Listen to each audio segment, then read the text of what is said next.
যুক্তরাষ্ট্র ভিত্তিক international policy digest নামক ওয়েবসাইটে ভুয়া নাম ব্যবহার করে অন্তর্বর্তী সরকারের সমালোচনা করে বেশ কিছু আর্টিকেল প্রকাশিত হয়েছে।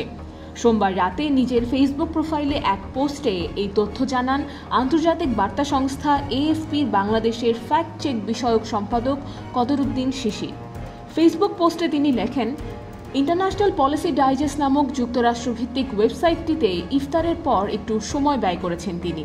5 আগস্টের পর থেকে এই ওয়েবসাইটে বাংলাদেশের অন্তর্বর্তী সরকারের একাধিক ফিগার এবং সরকারের কিছু পলিসির সমালোচনা করে বেশ কিছু আর্টিকেল প্রকাশিত হয়েছে। তিনি লেখেন, এই আর্টিকেলগুলো যারা লিখেছেন তাদের মধ্যে অন্তত 8 জনের নাম রয়েছে যারা ভুয়া নাম ও ছবি ব্যবহার করেছেন তাদের লেখক প্রোফাইলে।